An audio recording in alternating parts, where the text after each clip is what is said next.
Hello, in this video I'll be going through geometry topics for the OCR specification for GCSE Foundation Maths. To start with, we're going to look at terms used for 2D and 3D shapes. These are points, lines, line segments, vertices, edges, planes, parallel lines, perpendicular lines, and also the idea of intersecting lines. And so there's some diagrams on here to illustrate those points and to help you remember what they are. You also want to know the terms acute, obtuse, right and reflex angles. You should most likely know those from a long time ago, so they're not normally a big thing. You typically have to recognize them and be able to identify them in an exam and understand the ways in which we would label and refer to sides and angles of triangles. So it gives examples about using a 2-letter notation for a line segment, a 3-letter notation for angles, and how we'd use a lowercase letter for a side opposite the uppercase letter. So lowercase a is the side opposite angle A. We'll also need to be aware of the little tiny perpendicular dashes used on triangles to show sides which are the same length. The next thing to look at is polygons. You want to know the term regular polygon, so all sides and angles are the same. Know the difference between the 3 different types of triangle and be able to identify them. Again, there's a little diagram at the bottom there to show those little perpendicular lines which are showing sides the same length. You will also need to be able to spot and name all of the 4-sided shapes, so all the quadrilaterals, and be able to know their properties, along with some of the basic polygons such as pentagon, hexagon, octagon. You'll also need to recognize 3D shapes and their properties, so cubes, cuboids, prisms, cylinder, pyramid, cone and sphere. There'll be various things you might be asked to do with them, typically ranging from counting how many faces or edges they have, as well as being able to calculate more complex things which will come up later on. You'll need to be able to draw diagrams if you're given a verbal description about a shape. So you might be told it's got 2 sets of parallel sides, all sides the same length, and you would have to draw it and potentially name it as well. You'll also want to be able to make sure you can use standard geometrical instruments correctly. So draw and measure straight lines accurately, use a protractor to be able to construct and measure angles, and use a pair of compasses to construct circles. With the measuring side of things, you normally want to be within 1 or 2 millimeters or 1 or 2 degrees. That's the kind of standard that the mark scheme will usually allow for. You want to also be able to use the X and Y coordinates in standard geometry problems, and including this in transformations which would come up later. The next bit looks at the construction of bisectors. So there are 2 types, the perpendicular bisector, which is the diagram on the left, and the angle bisector, which is the diagram on the right. These involve using a pair of compasses in order to construct a line which is equidistant between either 2 points or 2 other lines. So be aware of the term equidistant and how that will come up. And the constructions, these are the 2 basic kind of constructions. These are the ones that come up the most. A question can be as straightforward as construct the bisector, but you also want to look out for the word equidistant when that comes up in loci problems, which I'll look at in the next slide. There are 2 other perpendicular constructions that you need to be aware of, but they are not asked about as often. One is the construction of a perpendicular line through a point on a line, where that point will not be in the middle. And the other is the construction of a perpendicular line that goes through a point off a line. These are not commonly asked for, and they are a bit harder to do. The other thing you'll be asked to do with construction is to solve problems that involve loci, which is often a real-world problem, where you're given some descriptions or rules about where something can or cannot happen, usually involving a scale diagram, and you will have to perform the bisector constructions along with a few others in order to figure out a region where something can happen. So for that, you really want to understand the term equidistant, which goes back to the previous constructions, and know when it's useful to use them. The next bit is to look at some pretty straightforward angle facts that the majority of people do remember and do know. It's just making sure that you use them. So angles at a point will add up to 360 degrees, so that will usually make a circle. Also, angles on a straight line add up to 180 degrees. You'll also want to know the correct terms and use the mathematical terms for the angles in parallel and intersecting lines. So you've got alternate angles, which might be commonly referred to as Z angles, but you must use the term alternate in the exam, and corresponding angles, which usually is thought of as F angles. Exam questions will often ask you to give reasons or say you must give reasons, and it's these sorts of reasons you must write down even if it seems obvious to you that you're going to use it. That's what they're going to look at for marks, and you want to make sure the correct vocabulary is there when you do this. The next part looks at another set of angle facts, which is to do with angles in polygons. So you want to be able to use the fact about how angles in certain polygons will add up and how to calculate them. So there is a formula on here for about how you can calculate the size of an interior angle in a regular polygon, where n is the number of sides that polygon has. There are other facts alongside this, like knowing that the interior and the exterior angle will add up to 180, and also that all the exterior angles add up to 360. Questions on this can vary. Sometimes you'll be given the angles and you might have to work out the number of sides rather than being given the number of sides and being asked to work out various angle facts. A few people can start to memorize them, so like a regular pentagon, some people know what the angles will be inside and outside for that, but if you're not sure, remember the formula and use that as and when appropriate.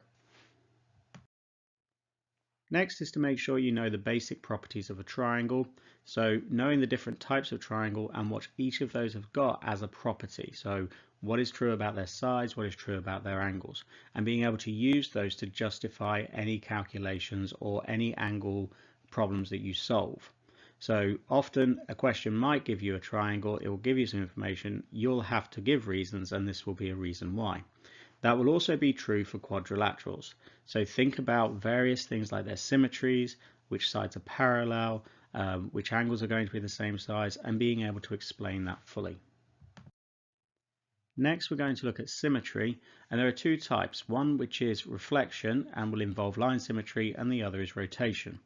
So you'd want to be able to identify how many lines of symmetry do certain shapes have. So going back to all of the standard shapes, some of those will have lines of symmetry, some will not. Think about how many they've got and whether they actually will work. An common mistake is to think that a rectangle has got diagonal lines of symmetry when it doesn't. What can be forgotten is also the orders of rotational symmetry. So how many times does the diagram look the same in one full turn? And if a shape does not look the same in a full turn, then the statement would be that it has no rotational symmetry. So there's some diagrams there to illustrate how this would work for certain basic shapes.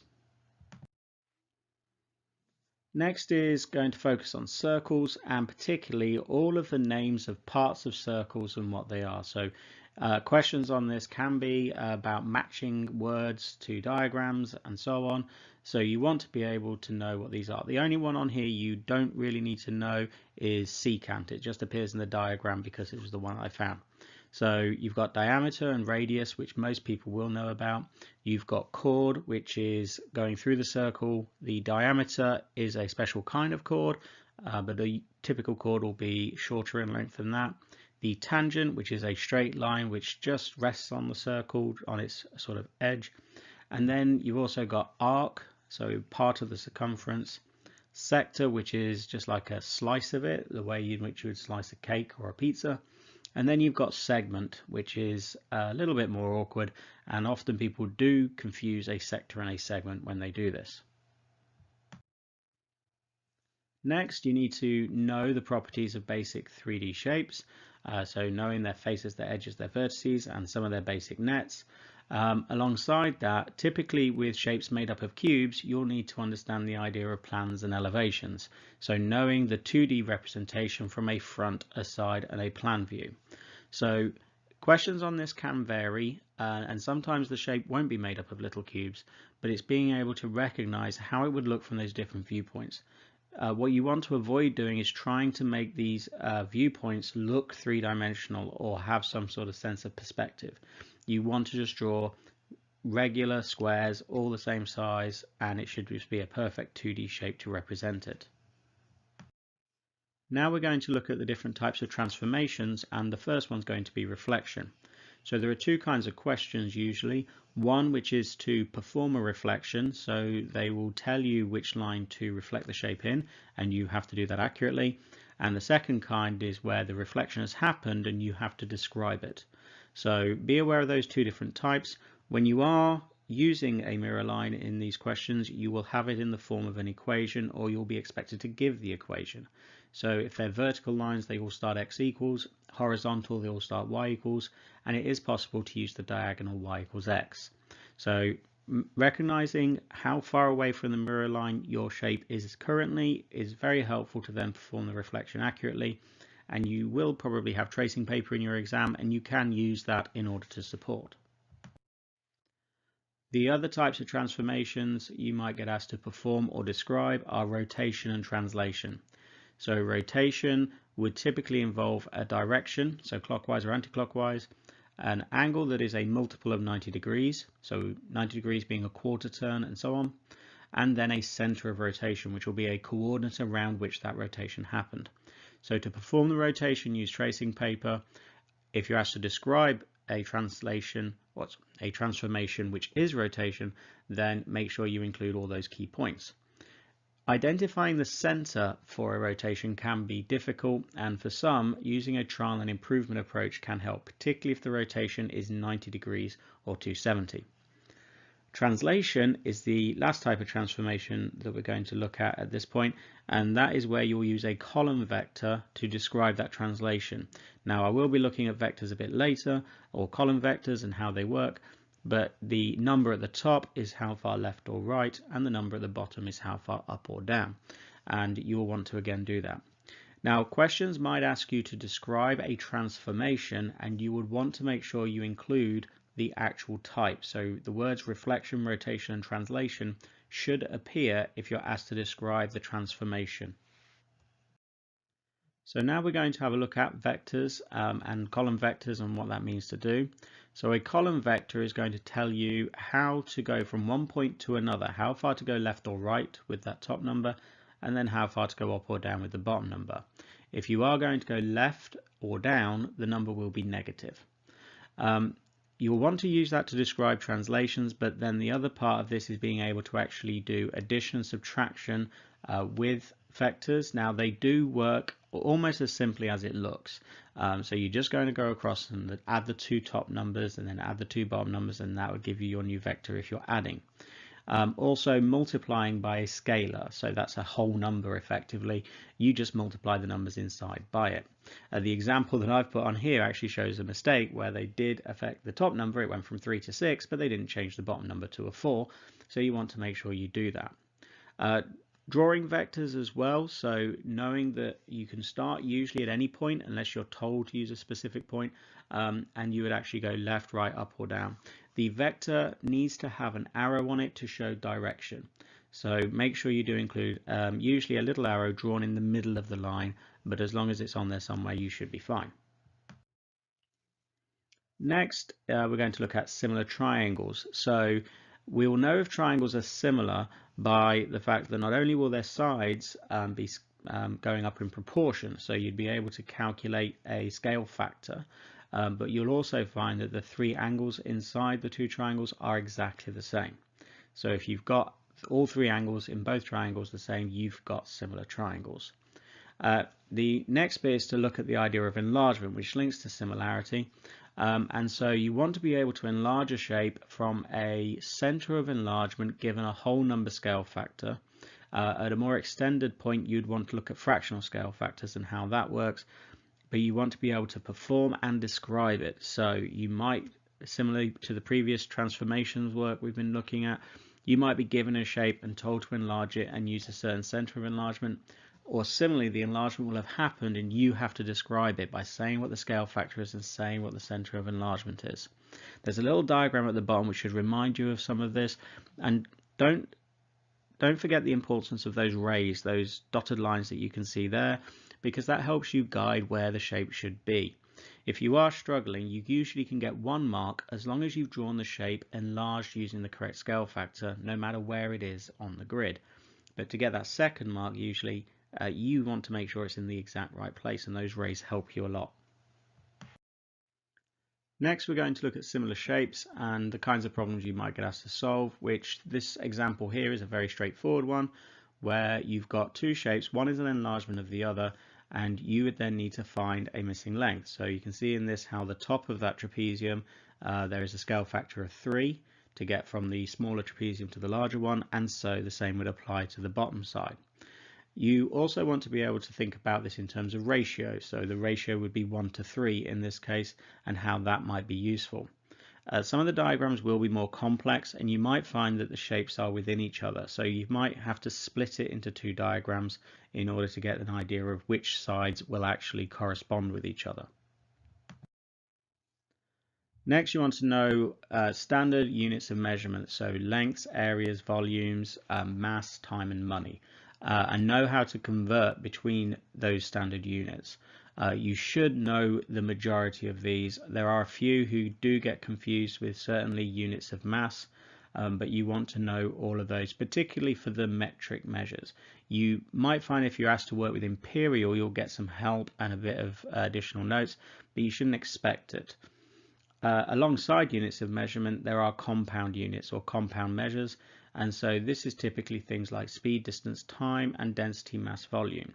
So density and speed are both compound measures, and so you want to be able to work with and apply those. The triangles which I've put at the bottom are typically the ones that you need to memorize because they help you rearrange the formula as needed. It does mention about pressure, but when I've seen this in exams, that formula is usually given. But pressure equals force divided by area.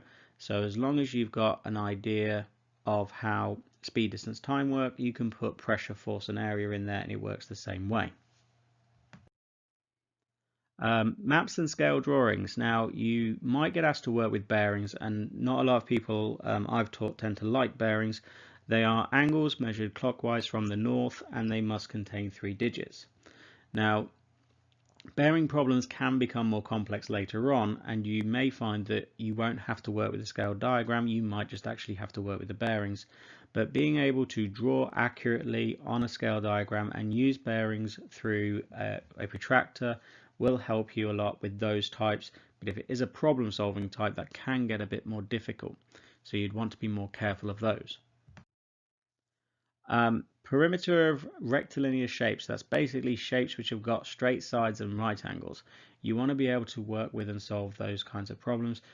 They're not too difficult to do if you can think about where certain sides will be, and then working with the circumference of a circle. Now, a few people do get mixed up between the area and the circumference formula for circles, so make sure you do know the difference between the two and that you've memorized it because you won't get given it.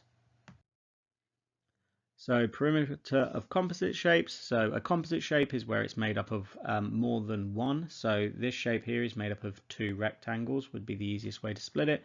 And so you'd then have to work out maybe a few missing sides in order to add those all together to get your perimeter.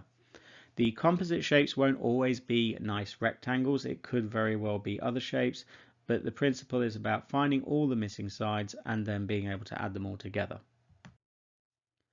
Next, we're looking at the areas of shapes. So standard shapes you need to know how to find the area of are triangles, parallelograms, trapezia, circles, and then the composite shapes made from these. With a triangle, base times height and halve it. The most common mistake is people not halving. A parallelogram is identical to a rectangle, except it is base times height, and that height is the perpendicular height, which is the same you have to think about for the triangle. A trapezium has the most complex formula as it has more stages in it. So you want to add the 2 parallel sides, times it by the perpendicular height or the distance between them, and then halve it at the end. There are slight different ways you can go about it, but the formula is there and you can use it in a few different ways. Area of a circle, as I've mentioned, it is pi r squared. People do forget it. And it does say about finding the area of a sector. Now this will be a fraction of a circle, so it could be half a circle, a quarter of a circle, could even be worse than that, but you will need to be able to recognize how you can do that. the area of composite shapes, so again you might have a square with a semicircle on top and you'll have to then work them out separately and then add them together. So try and split your shape up into the easiest possible shapes you can do. Doesn't matter how many. Some people like to work with the smallest number, some like to work with the easiest shapes. Just think about how you split it and make sure you can find the areas of those shapes you've split it into. So next we're going to look at polyhedra and particularly calculating the surface area and volume. So for cuboids that's quite straightforward. The volume is just length times width times height, and the surface area is the area of the 6 faces all added together, and since they're all rectangles they're quite easy to find. Other prisms can be more challenging. The volume is the area of the cross section times the length. So whatever shape is going through that prism from front to back and is the same, find its area and then times by that length. Finding the surface area of a prism can be more challenging depending on the prism you've got.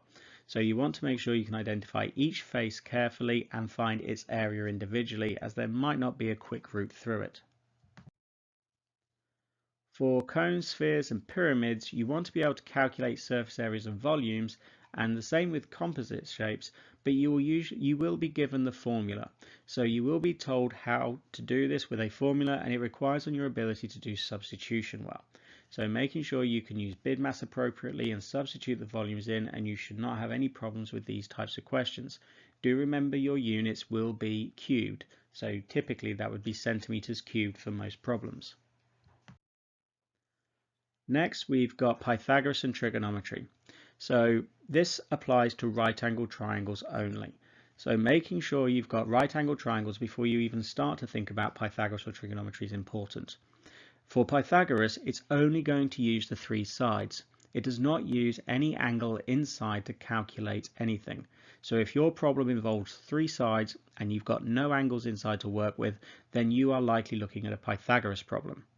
With trigonometry, you are going to involve an angle inside the triangle, and you are likely going to find you only have one side to deal with unless you're finding a missing angle, and then you'll be given 2. So you have to identify carefully which of these is the most appropriate to use. When using trigonometry, the 3 triangles at the bottom, like the speed, distance, time ones, they're actually very helpful in order to do the rearrangement and solve the problem. So check which one you need to use, because there'll only be 2 sides involved, and make sure they match up with the formula you pick, and then substitute in the values and rearrange. But these triangles will do the rearrangement for you. If you are finding a missing angle, make sure you're using inverse of sine, cos or tan before you go about finding it. So you'd want to use the inverse of sine, cos or tan, and then it will be their respective sides divided. Now the final thing that I'll be going through in this video is to do with trigonometric ratios. Now there are certain exact values that you would need to be able to memorize and recall in an exam, and this is usually for 1 mark. Now a few people I've spoken to do not really want to do this because it's a lot of things to try and remember without a lot of marks usually for it. And there's other areas of geometry or maths in general that they can get marks from. So in the lower left is a table, so if you want to memorize them, they are all there. To the right are 2 other ways in which you can memorize this. One is a hand method. Now I won't go through the detail, but it involves putting the key angles along each of your digits, drawing a line from the base of your palm through the angle you want, and then the number of digits you've got either to the left or the right, depending on sine or cos, that's going to be your numerator, and that's going to be something you'll find the square root of, and then the denominator will always be 2. Now there will be videos that go through that in more detail, another guidance online, so if you really want to look at it you can. The next is a table at the bottom where you've got a large fraction, basically where the numerator is taking all the priority. You've got sine and cos, sine above cos, and then along from sine you've got 0, 1, 2, 3, 4, and then running back the other way you've got 0, 1, 2, 3, 4, and then along the top you've got all the angles and a big square root. So what you'd have to do is treat that like a little table and go across from sine or cos and then down your angle and find the digit that you want to get the square root of. So if I wanted to do, say, cos 30, I'm going to go across from cos down from 30 and I get to 3. So that is root 3 and then over 2. And That's fine, it can work, but you've got to remember it. Now with geometry work in general in exams, what can be critical is showing your working out, making sure you include your reasons, and being sure that what you're about to do will solve the problem that you're going to be asked to do. Too often people rush in and start doing the wrong piece of geometry work for a certain question. So read carefully and think about it, and pay particular attention to those reasons and making sure they're mathematical. Don't try and sort of write things in your own words. Try and make sure that it is using the terms correctly. Okay, I hope this video has been helpful, and thank you for listening.